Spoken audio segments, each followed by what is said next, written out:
be on thinking about another process. Some of you know this whole idea of, and Aaronworth and Vinton in The Power of Grammar call it sentence apprenticeship, where you study a strong model sentence, usually from mentor text, and you study that for many reasons, but then as a teacher, you help the student zone in on why that sentence works. And it's really that inquiry model, but and then you use that to layer the instruction that's also happening in mini lessons. It's a very quick process. Jeff Anderson has outlined a really quick 5 to 7 minute process that could be bell work for you. It's not a writing mini lesson, so it's not the work that we're doing, but he calls it an invitation to notice. That whole, wow, look at how Gary Paulson did this. How does that work for you?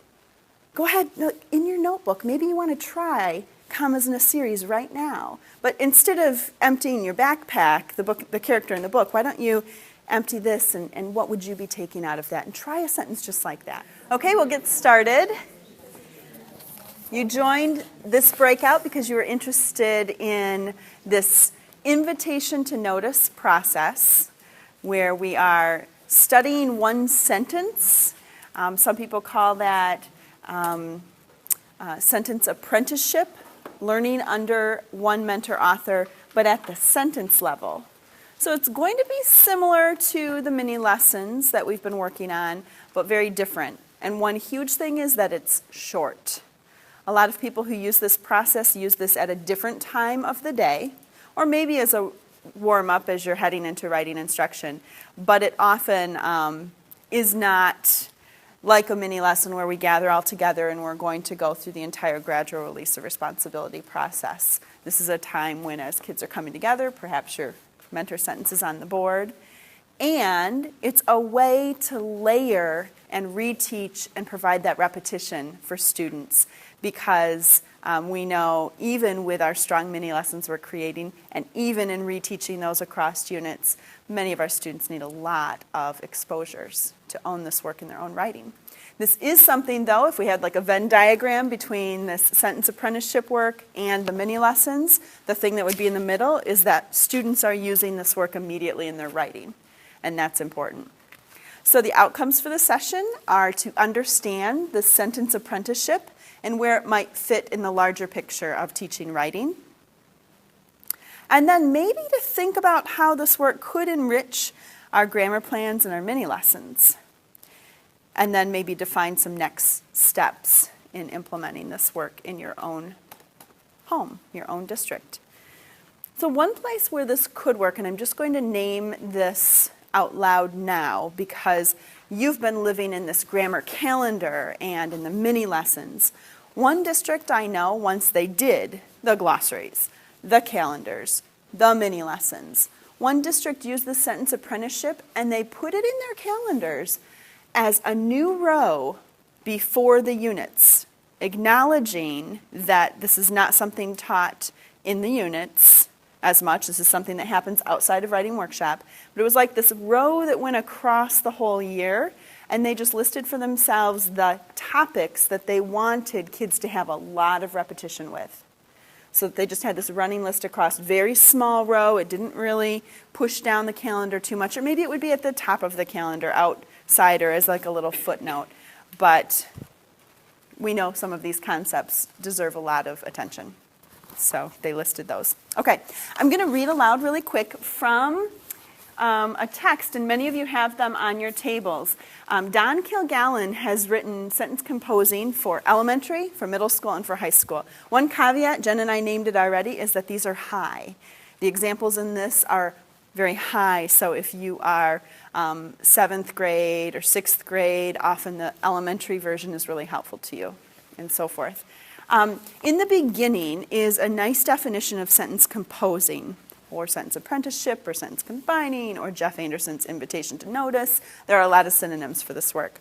When we did the research part of our time together on day one, we saw in that Writing Next report that this practice is a practice that has a high effect value. It has a high impact on student writing, so it definitely has the research behind it.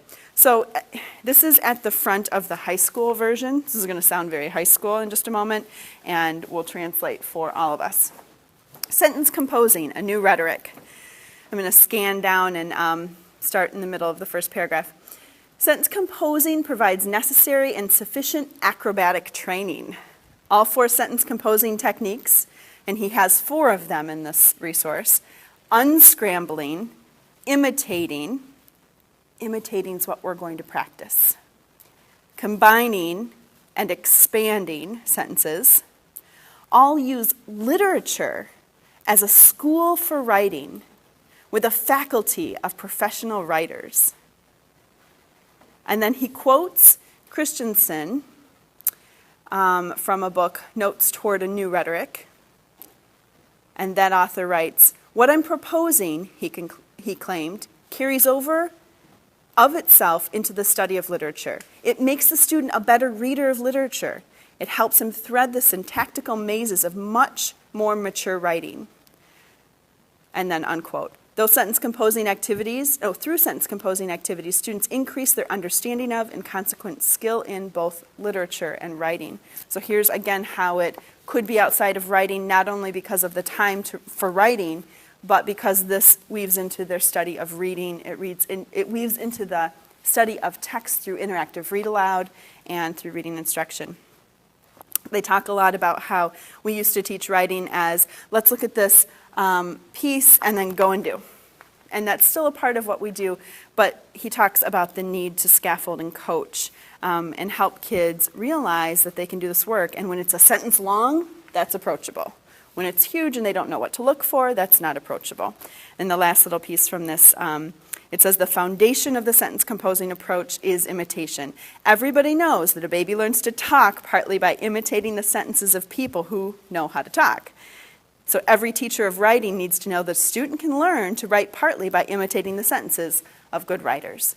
And what you have in these sentence composing books is really, if nothing else, if you don't take any of the pedagogical suggestions in here, and there aren't a lot of them, what you have is a book chock full of sentences from real literature. Sentences from the classics, sentences from the most popular books for students at the time of the printing of this resource.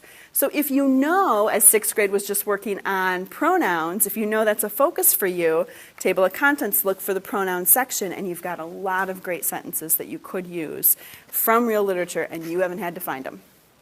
Other people say, that's great, but I'm going to actually pull from the books I use, and that's another layer of work. Jen, so far, what we've been talking about, what would you add in, if anything? I think nothing.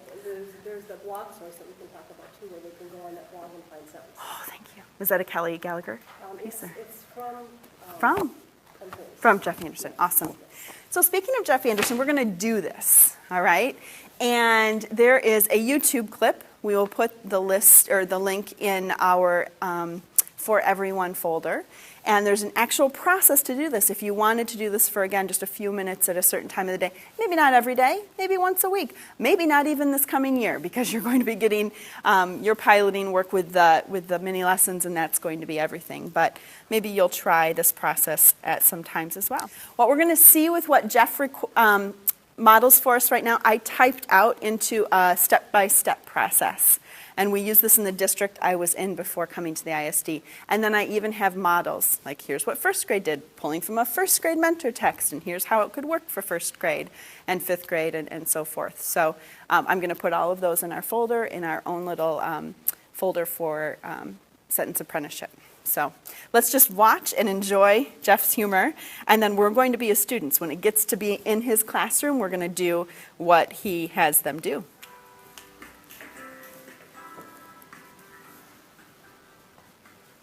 Daily world language, or any sort of program where you put a sentence up that has tons of mistakes in it. Not from this video, we're going to try it. We're actually going to try it on our own. So what he had was, and I didn't realize that this cut off, I have the actual 15-minute thing. So what he did was he put up a sentence from a Gary Paulson text, and it was a commas in a series sentence. So let's pretend that the sentence is on our board, and it reads, the deputy had, main character, I don't know, Mike, empty his pockets before going into the jail. He pulled out his jackknife, his candy bar, his pen, and 50 cents in change, period. And we know, as adults, that there were commas between those things that he pulled out. So they're studying that. They've already learned, obviously, commas in a series, but now we're noticing, oh, so how did Gary Paulson have this go for this piece of the text? The next step, and you'll see this in the lesson plan that I take you to in the Google Doc folder. The next step, after they've done that noticing, it could be quicker for you. It wouldn't have to be call and response. It could be a turn and talk. What do you notice about the sentence right now? They might not even pick out what you intended for them to pick out, and that's okay. Like he said in the little pre-talking part when he said, this is about craft. There are lots of things that you notice as a writer looking at another writer's piece. So, but right after that notice part, it's time for kids to get into their notebook. And there are two things that they write. So there might be a section of their notebook that they're doing this kind of work. Jacqueline has a different section for notes in their notebook, and maybe you'd have an editing invitations section in your notebook. But what they do is they copy the sentence first and quote it. So Gary Paulson, I don't even know what text. And Jen, our gentleman, is coming, so what he needs is right in here. Yeah. And then he invites them to change the topic, the details of the sentence, but to try out that piece. So let's start back. The sentence is on the board. They're coming in. They're getting their things settled. And they know to take out their notebook. And so he says, what do you notice about the sentence? He might just read it out loud for emphasis or have a child read it. But then they might turn and talk. Notice, notice, notice. He highlights, by possibly paraphrasing, what one student did notice that actually is the thing he wants them to do. So, you noticed commas in a series. I heard you with your partner, right? So you're like choosing that exact student. So, go ahead. Let's do this in our notebook. They know, copy it down, and then they are to use that same format, that commas in a series piece, and practice it. But they're not with the deputy in the jail emptying out their pockets. He puts them in a real situation. He says, let's today instead be coming into the class and dropping your backpack down and emptying it out. What would be in your backpack today? So then they're composing, they're trying the commas in a series piece, but they're making it their own, just like they would in their own writing. So that's the step, and I'm going to invite you to do that right now.